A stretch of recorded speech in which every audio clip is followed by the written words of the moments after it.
And welcome everybody to the glorious episode of the Signal Caller. I'm your host Dwayne Douglas, along with the Sol Lopez on Twitter. I am PORSBR is my Twitter handle. I forgot it for a second. I got a couple of documentaries to recommend to people because I'm like in this when it's just baseball, you get a little bit more time to watch other stuff. So I just saw Surviving Ohio State. It was it was it's what you think it is by the title. But it's really good. It's really good on HBO Surviving Max. Ohio State. Yes. There was Interesting. very, very interesting. And then I started watching one on Twitter. I'm on Twitter. It's called Breaking. I think it's Breaking the Bird or Breaking the Bird or something like that. Pretty cool. Pretty cool things there. I'm halfway through it. I didn't realize that you know the square readers that people use that like people use it for mobile checkout. I didn't realize the guy who started Twitter, who got kicked out, he started that. He developed that technology as well. Really? I did not know that. I did not know that. That was interesting. I didn't know that either. That's crazy. It's pretty crazy. So he created. It's funny how like in America we have this thing where somebody creates something, we make him CEO and then we kick him out. Kind of with Apple with Steve Jobs and Jack Dorsey at Twitter. It's kind of I funny. mean, yeah, it feels like It's kind of it funny. feels like the second you have anything that's unbelievable, you're going to get onto a team of people that want it and want it exclusively for themselves. Yeah, And it's kind of so you're funny. no longer you're no Yeah, longer warranted because you yeah. birthed the idea. Well, it's fine. Like the movie The Founder. You ever see that movie with the McDonald's situation? Oh no, I I I did could what. only watch it one time because it feels like those guys got screwed out of not only their own name, but billions and billions and billions and billions of dollars. That's with Michael Keaton. Yeah. Yeah, okay, so I'll watch that. I'll watch that. I've never seen it. I've never seen it. It was All a right. one-time watch for me, man, because I just get so upset thinking about somebody having their entire idea stolen, marketed, and Yes. profited on, and they get a flat fee back in the 70s or whatever it is. That's And knowing, crazy. the trillions of dollars Oh, that that company has McDonald's. made since This is then. crazy. It's So crazy. it's brutal. Like that, It's brutal. it was a good watch the first time, but I can't do it again. And speaking of brutal, let's talk Lamar Jackson in the playoffs. Boom, boom. Um, Segue. so on this edition of Signal Caller, we're talking about the Baltimore Ravens. Um, and then Raven fans are going to say, "Oh, look at two guys with Raider stuff on talking trash about the Ravens." We actually want we're sick of rooting for the Ravens in the playoffs to to do something. So If it wasn't Josh Allen, I wanted it to be Lamar yeah, Jackson. exactly, Like 100%, that's what I 100%. wanted. I Yeah, wanted one of those guys to be the guy, and it turns out they weren't the guy, and it turns out Jalen Hurts was the guy. So yeah, that's it's one of it's a those. good consolation. But I want the monkey off Lamar Jackson's back. I would love for him to perform admirably and have a quality playoff run. We just haven't seen it yet, I'm saying and yeah. I'm tired So of waiting for it. and honestly, I mean, it's coming to the. It's a. I do worry about teams like the Ravens who their season starts in the postseason. Like it doesn't even matter what they do in the regular season. It Yeah, starts in the postseason, so you have to worry about that. think the Cleveland Cavaliers next year. Yeah, I mean exactly. Yeah, It yeah, doesn't matter very if they're the true. one seed anymore or if Very they win true. 70 games. They've Very been true. blown out of the playoffs 2 years in a row by teams that shouldn't have beat them Yeah, no question about on it. paper. So we got the so we're going to break down the graphical breakdown here of the Ravens. They travel 10,647 miles. That is the third least amount of travel in the National Football League. Their general manager is a good one, Eric DaCosta. Head coach is John Harbaugh. The OC is Todd Monken. Zach Orr is the defensive coordinator. Chris Horton is a special teams coach. They were their first place team last year in the AFC North. Their last playoff win was 28 to 14 against the Steelers last season. They are in 21 personnel 29% of the time. They play their base defense is a 3-4 over. 20% of their spending goes to quarterback. 5.2% is running back. 23% and 0.1% is wide receivers and tight ends. 16% defensive line, 14% offensive line, 5.5% is linebacker, and then 21% is secondary. Special teams is 3.7. They obviously made a big move in their secondary. I mean, in their special teams, as we all know, getting rid of Justin Tucker. Um, I think the storyline just is, you know, the Ravens and Lamar Jackson in the playoffs. Like, I mean, Yeah, let's just start there before we kind of break everything else down.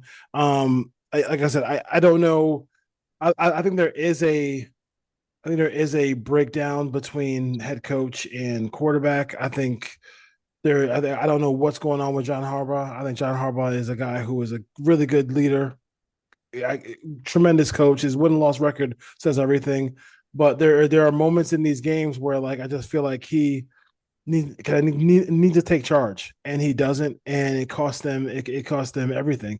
A quick sequence that they had in the playoff game against the Bills. They Lamar Jackson hits I think it was Bashar, whatever his name is, the wide receiver for like a 50-yard gain. They get to the 1 yard line. Their running back is who on that team? Their running back is what's that his would name? be Derrick Henry, Okay, 1,900 yards, so first they're ballot Hall of Fame so type of player. yeah. So I mentioned that they have one of the most mobile quarterbacks in football in Lamar Jackson, and they have one of the best running backs in all of football. They get in the shotgun. They end up getting uh, after getting yardage to get to the half yard line. They end up settling for a field goal. Um, and they did not just run the Unacceptable. they didn't run the football. They didn't quarterback sneak. They didn't do any of that stuff. They went in the shotgun and try to throw the football. It's just there's times where you got to play big boy football, and then they have the ability to do that because they're gonna move the Bills in that situation. But those are kind of faux pas you make as a head coach that you can't make in big playoff games, and it happens a whole lot. I mean, the whole thing about I think it was against the Chiefs when they had the wide receiver running to the end zone, and everybody says you do not die. Even every coach in the league, Kevin Stefanski was talking about it. Like we coach to do not extend the ball towards the goal line when you're in midair, unless it is the complete last play of the game. Yeah. So he does it. The Chiefs the Chiefs forced a fumble while he's about to dive into the end zone for a touchdown, and then they end up winning and they end up winning that game. Another heartbreaking loss for Lamar Jackson and company. But that's no bail for him because they only had I think I don't think they even scored 20 points in that game Yeah. against the Chiefs. So and you're at home in that situation, so it is what it is. What are your thoughts about Lamar Jackson and the whole dynamic with John Harbaugh, and what can they do to finally get over the hump?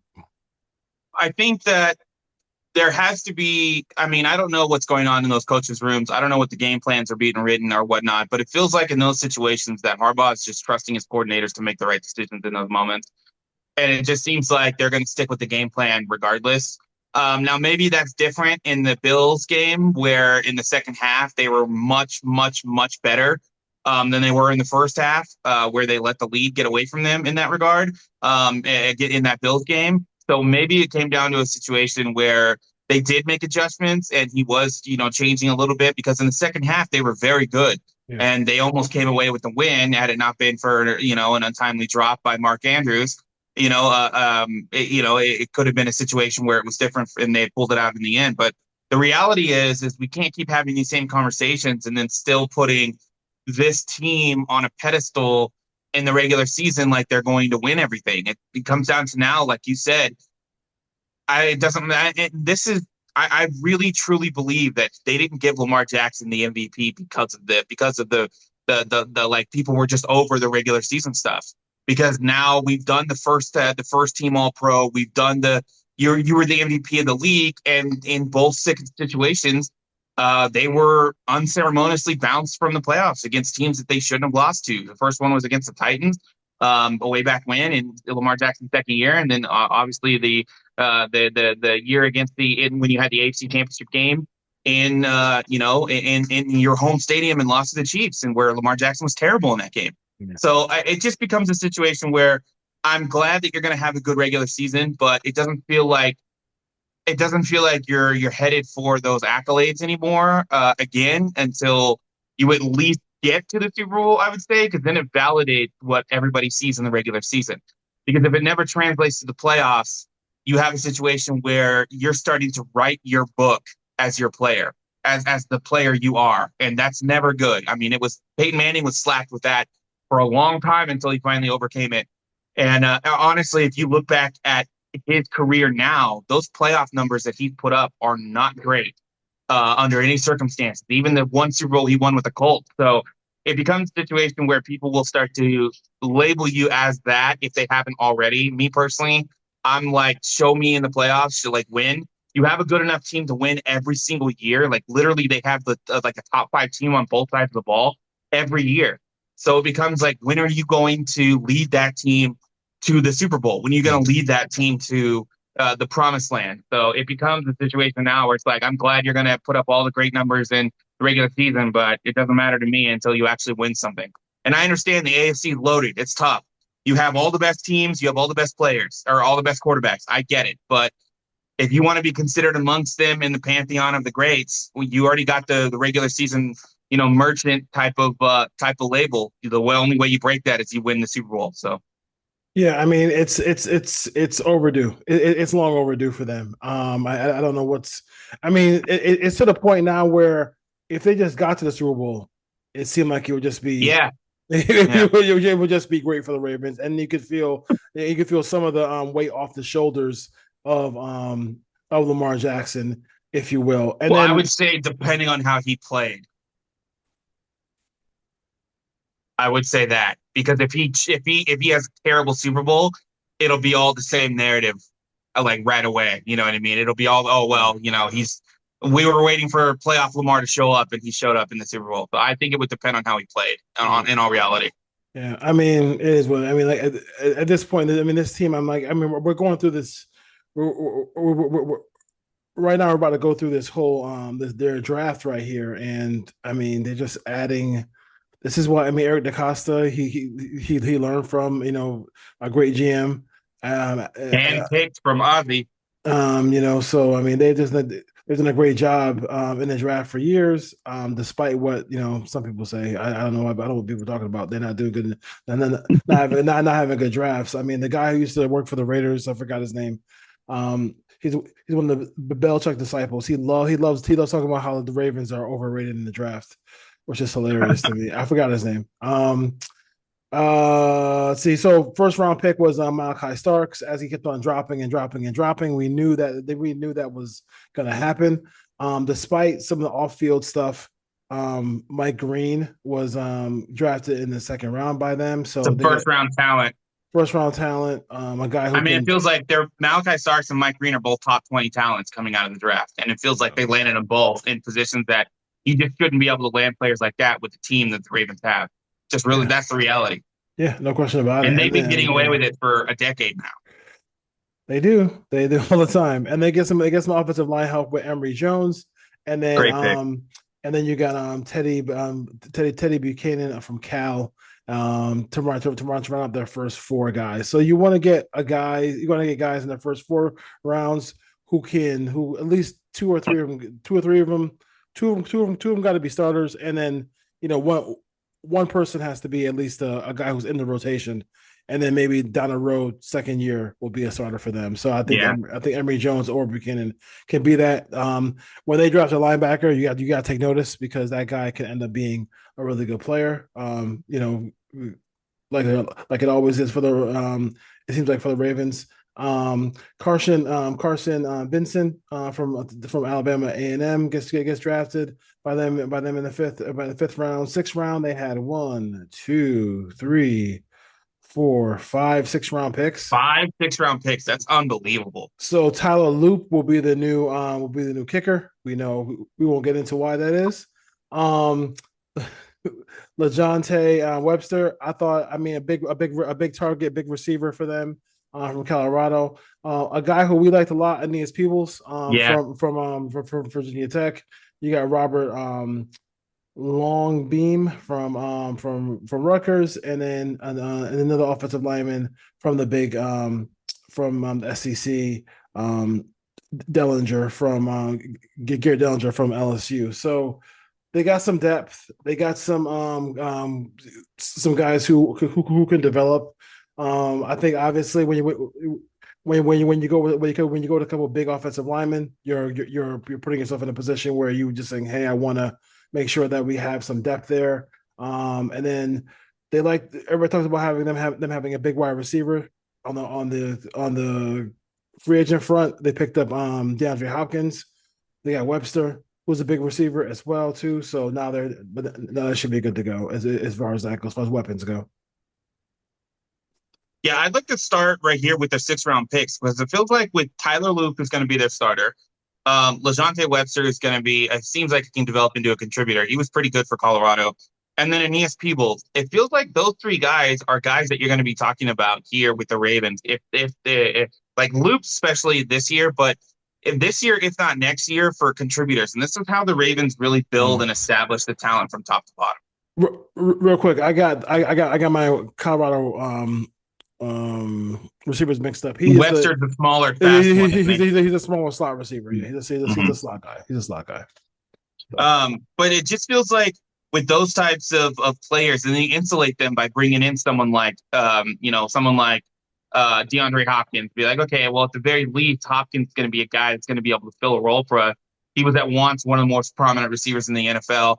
He knows what he's supposed to do, what's expected of him regardless. And he never really used overwhelming speed to set up his success in the NFL. He's really always been a guy about technique, form, and the ability to separate, based on his technique and his prowess of the wide receiver position. So it feels like he's going to be the prototypical type of veteran wide receiver that the Ravens have leaned on over the years, whether that's Anquan Bolden or Steve Smith or Derek Mason or these guys that have come over as veteran wide receivers and produced well for them. So I think that's going to be a situation here with DeAndre Hopkins, where he can mentor a guy like LaJohntay Webster or, Rashad Bateman, who they just re-signed to an extension this year. So young guys that are still learning the position to be effective in the NFL. That's where I think that the meat of this team becomes very good. Aside from just waiting to hit home runs with their first, second, third round pick, I could make the argument that all 3 of those guys should have went much higher in the draft, especially Malachi Starks. I had Malachi Starks as a top 12 talent in this draft. Mike Green is a top 20 talent in this draft, in my opinion. Emory Jones was I think, a mid-second rounder, early second rounder type of player. Like, I thought these positions were excellent picks for them. They also re-signed Ronnie Stanley, so you have your starter entrenched. You have a guy like bringing in Emory Jones, is a guy that you can develop behind your established offensive linemen. So I don't know. It just feels like the rich getting richer. And it's after signing Jair Alexander, it feels like this team is ready to try to bully their way once again through the AFC and into the Super Bowl. And it feels like they're doing everything correctly in order to make sure they don't fall off this next year. And I like their draft class. I really, really love their draft class. I thought they got an A+, in my opinion, because when you wait for elite talent to fall into your hands, you make the correct move to get them, like they have during this draft process. It just feels like the sky's the limit once again for the Baltimore Ravens. You have to really be excited about just having just if they can stay healthy, you're gonna have a secondary with the 2 safeties are gonna be Kyle Hamilton and Malachi Starks. That's just that's phenomenal. They got Wazoo from the from Tennessee, and then Jair Alexander just signed with them as well. So they do have. I mean, they have depth, and they signed Chidobe Owozie. Well, that's the name I was trying to say. I guess Owozie. Yeah. Sorry, no, thank you for correcting me. So they have depth. They have guys. If guys go down, they should be able to help themselves in that category. But they just. I mean, Zach Orr started. The Ravens fans wanted his head on a platter the first 5 weeks. And then everybody just took a deep breath, and then they start playing better defense. And then he has a lot of depth there. And they have a lot of guys who can go get they can go get the quarterback. They can play coverage. They can do a lot of different things and be really creative there defensively. So I would, if I'm them, I'd be really excited about what's going on defensively. I think offensively, they again, when you have Derrick Henry, who doesn't seem like he's going to slow down anytime soon. Another extension given out this offseason, by the way, Derrick Henry. Yeah, I mean, I think also too is if Lamar Jackson had to miss a couple of games, I think Cooper Rush is one of the best backups in all of football. So Yeah. they cover themselves there as well. Bateman came into his own, so good for so for them they were able to develop a wide receiver. Hopefully they get Zay Jones for the entire season this year. Again, Zay like Flowers. I mean, sorry, I say Jay Jones. Sorry, say Zay Flowers, who's been tremendous for them Yeah. all. Ever since he came He's a very good out of wide receiver. BC, It's very good. very good. So I mean, I don't want to hear about the whole he has everything he pretty much needs to do this. I think likely could make some big plays, and then also you have Mark Andrews as well too, who's still kicking around there as well. So I mean, we They're can go. loaded. Once again, they're They're, absolutely they're loaded top to absolutely bottom. loaded. Yeah. Their only thing that can really destroy them is like a rash of injuries to maybe a certain position group, but they have enough depth. When you look at their depth, like they have enough depth to like maybe hang. As long as it's not season ending, like out for the year guy kind of situation, they should be able to hang on. Yeah. Yeah, they have a fantastic team from top to bottom. It feels like a situation where, look, we came up short and we're tired of coming up short, and we are going more all in than we normally would have in a situation. We're extending the people we want to extend. How often do you see a 31-year-old running back get extended to top 10 money in the NFL at that position? Doesn't happen very often, but Derrick Henry is putting together a first ballot Hall of Fame type of career. He's clearly an anomaly of this caliber. He's the Earl Campbell if Earl Campbell didn't get hurt type of situation, because he's just bullying his way through just a first ballot Hall of Fame type career. That's the only way you can explain it. He's unbelievable. And they also brought back a big key piece in Patrick Ricard. They resigned Patrick Ricard, their fullback. That 300-pound looks like a defensive tackle out there, fullback. So they are clearly emphasizing what makes them good in the running game, by bringing back Patrick Ricard and extending Derrick Henry again to pretty much, I think, what will be where he'll end his career in this situation. So it just feels like a situation where they've gone all in this offseason. Once again, they're tired of coming up short. They maybe have added the pieces they needed to add in order to put themselves over the top for this situation. But again, as is for the last couple of years, this is a wait and see situation. It doesn't matter if they go 17-0 in the regular season. They have to prove it where it matters the most. And it feels like some of these additions, some of these re-signs, some of these extensions are to guys that they feel like are going to be key pieces to them in January, in December, and late in the season and early in the playoffs, for them to get over the hump of these other AFC teams that they haven't been able to get over. I mean, they're going to be their schedule is not favorable. So, because as I'm glancing over at the schedule is Yeah. really The first 4 games is brutal. It's a gauntlet. I mean, I'll go past that because I'll go all the way to week 7 where they get into the bye week. I think that's really Houston and Los Angeles. Mm-hmm. I mean, they have the games at home, which is nice. They have some of these games at home, but it's still like in a situation where they go at the Bills. They play home against Cleveland, so Cleveland should be a little bit of a break. But Cleveland has physical ability, and they're a division team. They don't have the quarterback situation, so we'll see about that. Then they have Detroit at home. They have at Kansas City, home against the Texans, and then home against the Rams. Bye week. The Bears should be improved. So and another home game against the Bears. Then you go at Miami, and at Miami, at Minnesota, at Cleveland. So you're done with Cleveland there, and then you got the Jets at home, which would be a break. Joe Burrow is never going to be easy. And then you got we'll see what the Steelers are. They got at the Bengals, Patriots, at Green Bay, and then at Pittsburgh. So they're going to get their double-digit wins. They're going to have to expend some energy to do so, though. They play a lot of teams who are making who made the playoffs last year, or who could be making the playoffs this year. Because the Bills made the playoffs, the Lions made the playoffs, Chiefs made the playoffs, the Titans made the playoffs. Sorry, the Texans made the playoffs, Rams made the playoffs. The Bears are predicted to win 9 games this year. Miami is usually in the mix, but we'll see if they're in the mix this year. KOC is in the playoffs usually, so they got a lot of games against some playoff teams. Green Bay, that should be a fun game in Lambeau Field, but the schedule's not the easiest schedule in the world, but we'll see what happens as far as that goes. But again, this is like there's not a lot of of all these teams that we go over, and I was thinking about it today. When I was thinking about like storylines and everything like that. When you look at some of these teams, this is a team that there's not much drama. It's pretty straightforward. It's just like Yeah, it's like make the Super Bowl. Like yeah. I mean, like Well, it's make the Super Bowl. And that's it. I will say this: going over this schedule and looking at how brutal it is to start. I mean, you got to start Buffalo in Buffalo right away. That's a huge game. Like that's one of the biggest games that's slated for Game One docket. I will say this: this feels like a Super Bowl schedule. I'm just saying. I know what that sounds weird, and I know a lot of people are not going to know what that means.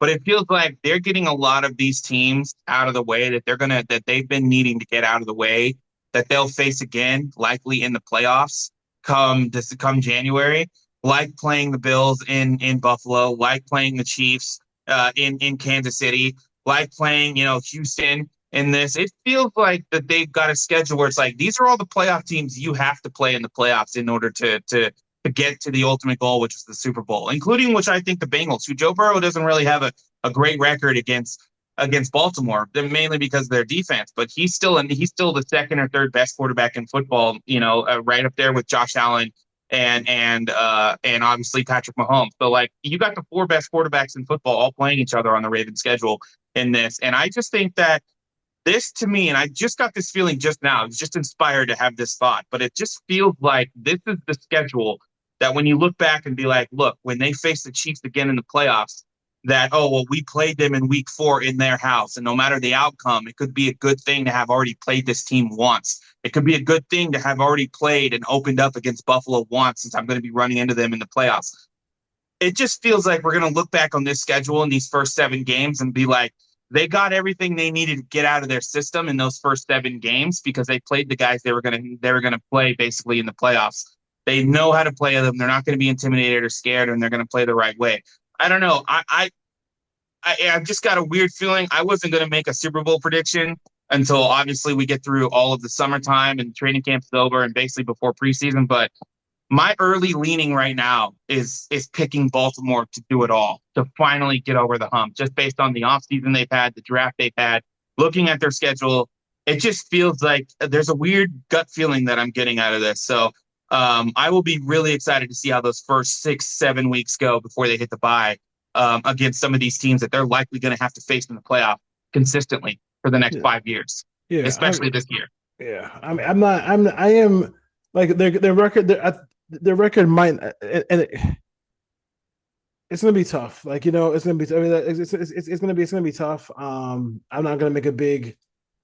I'm not gonna go crazy about like as far as like they're not going to win this game, not win loss, the kind of thing. As far as going through the schedule, it's just tough. Like what I'm saying, but you got to figure. Is this the year they have the 9 home games or the because you have a different number of home games. How many home games do they have this year? Let me check right now. 3, 4, 5, 6, 7, 8. They have 8, so they're on the downside of home game. No, the game. So they're on the road more. So let's say including the last 2 weeks of the season against Green Bay and Pittsburgh. So let's say if we give them 6, we give them 6 home wins. Yeah, 6 home wins, and then if they're one game under 500 or 1 game over 500 on the road, which is probably what they're going to be. So they're gonna be running the same record they were last year. Like they were 12-5 last year. They'll be 11-6 maybe. 11-6. I feel like 11 is the magic number for them. Yeah, so I think 11. 11 wins might feel like that's a team that went through a gauntlet of a regular season. Yeah, and they could get the 12 because if they win the first, I know you and I are probably picking them to lose the Bills game, but if they win the Bills game, those are huge swings in your schedule where you end up could go from 11, from 10 wins to or if they win Kansas City, what I mean, stuff like that. So, Yeah. but yeah, I like I said, listen, I envy the part as a Raider fan. I envy the part of being always in it every year. Always in the playoffs, drafting a quarterback in the first round. Imagine that, and then have him turn out to be an MVP candidate every single season. He just needs to. They just need to set him up for success. And I don't know. John needs to take control of this of the play of his team. Like he just Yeah. can't. He can't sit there and just be like, Todd Monken is a good offensive coordinator. He's okay. He's fine. Lamar plays well. The offense played well with him, but he's not the head coach. Yeah. Like, you know what I'm saying? Like, he's not the head coach. He's not the one that's been there for 12 years, won a Super Bowl with the team. So yeah. What did Denzel Washington say? I've never seen the offensive coordinator's name in the paper. Assistant coach's name in the paper for after a loss. Yeah. After a loss, right? So it's the truth. This is your era of football. Like, you don't shout out. Remember the Titans. I love Remember the Titans. You cannot have this. You cannot play with this quarterback play. You cannot look. Just if you look at the stats on Lamar Jackson, you cannot have a quarterback who generates this many touchdowns and not go to the Super Bowl one year. Like, yeah, you have to go to the Super Bowl. When you have a conversation of why you can't give the MVP to a guy who chokes every year in the playoffs, you know that guy, that's the only conversation holding him back from winning the MVP, is that your success, your limited success in the playoffs has really cost you a third MVP. And I believe that. I said that from the start. If people kept telling me, well, it's not a playoff award. I get that, but there's something called voter fatigue that happens in every sport. Eventually, these guys are not going to look at Lamar Jackson's stats the same way when he doesn't produce in the playoffs. Do you ever think that Joel Embiid is going to get another MVP in the NBA? Even if he plays and is capable of playing another 70 games in the regular season, if he puts up 34, 12, and 5, do you think people are going to look at him like an MVP candidate? No, because he doesn't do it in the playoffs. And I'm telling you, this is the same type of situation in the NFL. There's no way, statistically on paper, Lamar Jackson shouldn't have been the MVP. But they gave it to Josh Allen despite not having anywhere near the prolific numbers of Lamar Jackson, who put together yet another one of the greatest quarterback seasons we've ever seen. He won first team All-Pro and lost the MVP. That's only happened a handful of times in NFL history. It's because these voters are not looking Lamar Jackson the same way because of what he does in the playoffs. If you keep doing prolific stuff in the regular season and you don't put it together in the playoffs, you're not going to win MVP. Look at Drew Brees. Drew Brees is a perfect example. Never won an MVP. Why? Because a lot of that time it didn't translate to the playoffs. Every time he threw 5,000 yards in a season and threw 38 touchdowns, that's fine and dandy. But when you're turning it over in the fourth quarter and you're losing in the playoffs in crucial moments and clutch times, they're going to look at you differently. And that's what happens. Sports voters are human. They're going to look at the totality of your career and your play and not just give it to you based on the statistical numbers, which is what we want, by the way. That's a nuanced conversation. That's what we want in sports. And so the detractors that are like saying that Josh Allen didn't deserve it and Lamar Jackson did, the people that understood how sports works and sports voting works for MVP, we tried to warn you this was going to happen. They weren't going to give it to Lamar Jackson. I predicted that back in the middle of the year. They're not going to give it to Lamar Jackson. I promise you that.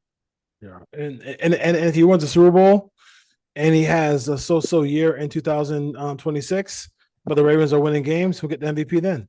That's right. That's the thing. It's like that's the way it'll happen. Once you win the Super Bowl, like if that's what the case is for Lamar Jackson, then you're in first ballot territory. Then you're like, okay, now you're there. Now you're in it. Now you're first ballot Hall of Fame type of conversation. You're there now because you've got all the regular season accolades, and then you did what everybody is required to do when you're that level of quarterback. Peyton Manning went through the same thing. Peyton Manning couldn't get the monkey off his back until he finally did. And once he did, he was in all the top 5 conversations. And now it's gotten to a point where he's so far up on the top 5 conversations that we have to have a nuanced conversation about his playoff performances leading up to those points. And even after those points and his second Super Bowl and, so on and so forth. So it's like there's nuance and context to every conversation in sports that people have to have. Lamar Jackson is a little bit of a divisive and polarizing one, but it's one that you can have an honest conversation about and say he's one of the greatest quarterbacks we've ever seen on the field. But then for some weird, strange reason, he shuts down in the playoffs and has poor performances that cost his team games. And it's just that's the way it is. Yeah. Uh, Lamar got to get it done. I mean, Lamar can't tell him. Please win the Super Bowl, Lamar. It's not going to be the Raiders, so please, Yeah, Lamar. I'd love I for you would to do not. it. I would be happy. I just because I've always listen. Listen, I'll just say it really quickly is, um, the one of the reasons why I I had a roommate in college who was a physical education major, Chris Barfield, and there were books made about why black quarterbacks could not, why people why people felt like black quarterbacks could not be successful in the league, cognitive skills, thinking skills, all making decisions, all stuff like that. So when I remember just going over that book with him and just talking and like to helping him with his test with that book, and I was like, these people really thought that black people were too stupid to play quarterback. Mm. And when you had the Bill Polian thing, and he's definitely retracted from it. Bill Polian said, whatever, but like But he said it. He but he embodied it. but he said it and he embodied it, and Yep. he didn't even as a general manager did not say to himself, okay, he may be raw in some areas because all prospects are raw when they come to the league for the most part. They're not like, finished products. He has the legs. He has abilities that with it, he has an arm that he can make all the throws. So let's just see if we can work with this and get him to a level where he can be a special quarterback. Meanwhile, the Colts have basically, after Manning is left, and actually Andrew Luck has left. They have had a different quarterback every single season, Yeah. um, in that building. So to me, I mean, Poling is not there anymore. I'm just saying. But I digress. I'm just saying, like, he definitely can play. Definitely can play at a high level. The issue is the structure around him needs to be sharper. Yeah. And I think, as much as I hate Belichick, like it was like he had seeing Josh McDaniels with us, he definitely had control of Josh McDaniels Yeah. because some of the idiotic play calls that we saw with the Raiders, we never saw that with with the Yeah. Patriots because he probably heard it And in the some of the walk-in. player relationship stuff we've never seen, and we never Exactly. saw that. I mean, you could make the argument they had it with Tom Brady, but I think that was Belichick and Brady stuff and Bob Kraft stuff versus Yes. what it was on the field. Because on the field, all they did was win. So All they do was when they were dinking, their offense was dinking and dunking, but they also yeah, when they got into the red zone, they always scored touchdowns. yeah, They never not score touchdowns in the red zone. So yeah, so that's it. I mean, the AFC is is up for grabs for the teams who have the big time quarterbacks. They have a big time quarterback. They have everything they need. I mean, they just they have all the pieces of the puzzle. We'll see. I don't know. I mean, I think the one thing about it is I think one thing I always look at it when I looked at their roster real quick is who's going to be the primary pass rusher on this on their squad. That's one thing I would say. I know. I think Calvin Owen had a big year last year with sacks last year, didn't he? he's had last 2 years. He's been Yeah, very good. last 2 years. So they have him. He's a veteran. So maybe that's where they want to have Mike Green come in, right, and then Yeah. and be an integral part of what they want to do offensively there. So we'll see what happens. Well, and obviously Matabuke is one of the better, defensive tackles in all of football. Oh, So yes, yeah. And so given given that pressure up the middle as well. I mean, they're a big, physical, powerful football team. I mean, they have guys everywhere. hey, look, it's Trent Simpson starting for the Ravens next to Hey, Roquan Smith. Imagine that. imagine that. So yeah, so it is. It's a good team. For those who It's have a really been good with team. us for a while. I mean, I might pick them to win a Super Bowl this year, but we'll see. We'll see. We'll get to that point I later mean, on. boy, But they've got they're so loaded. much talent all over the board, man. And it's almost like one of those teams in Madden that if you play Madden, it's like, no, you can't play with the Ravens, bro. You can't play with the Ravens. It's not fair. It's not fair. Yeah. It's not fair. It's not fair. All Well, right. look, I mean, the secondary with Nate Wiggins, Hamilton, Starks, Jair Alexander, and Marlon Humphrey. I mean, that's a serious, serious team. That is a serious secondary, and it's just like as Raider fans and as people that follow the draft extensively, that know that feel like we have a good grasp on an educated opinion, informed opinion about the draft. It just feels like how are some of these teams playing in the same on the same playing field as some of these other teams that just don't seem to get it? Like, how do you look at the Ravens secondary, what they put together, basically picking from the end of the draft for 10 straight years, and then look at the Raiders and then be like, hey, look, they're drafting from the same draft pool of players, except they're getting a better position every single year in the draft.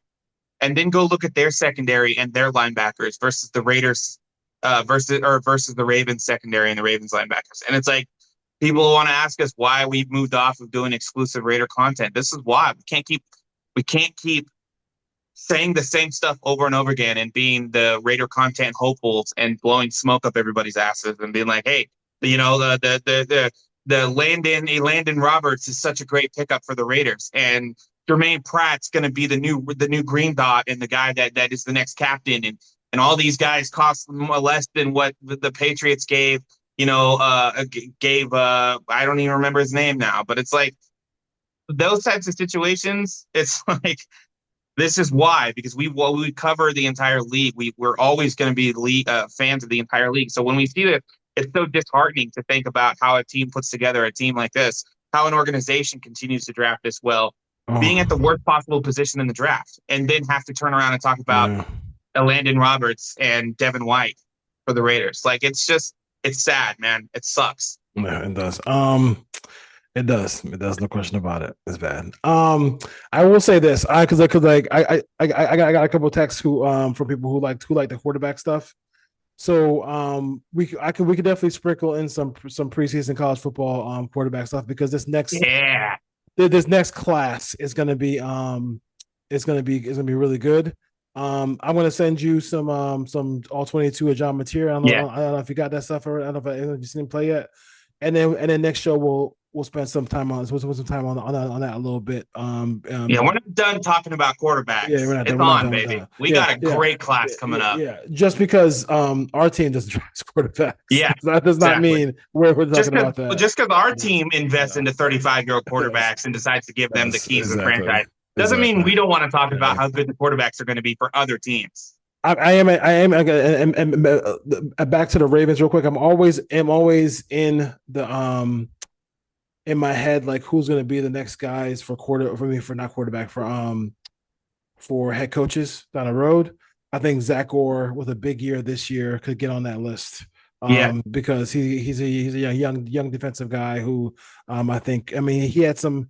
I thought it was cool that he faced some adversity early in his career with the Ravens, calling defensive plays, and then all of a sudden now, um, towards the as the season went on, they started showing out and proving that he knew what he was doing. All right. Anything else? I was just going to say, I'm just looking down at their depth chart and their defense. It's so disheartening seeing how good It's this team is. disgusting.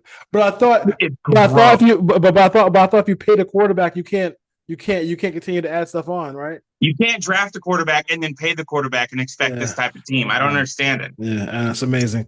Like, are they playing by different kind of rules? I'm not sure. I'm not sure. No, I'm not it sure. feels like it. It really Yeah, feels like they're playing by yeah, a different set of rules. yeah. Oh, It's crazy. last question, a little controversial. Yeah, Does Justin Tucker make the Hall of Fame? absolutely not. So no way now, huh? Absolutely not. It's no way. It's no way. It's no way. It's absolutely no way. It's we are like this is after watching. It's amazing, dude. I tell you, we are a six society, for a lot of reasons. And after watching surviving Ohio State, and then thinking about the Justin Tuckers of the world and the Deshaun Watsons of the world. Sorry, Deshaun Jackson. We love Deshaun Jackson.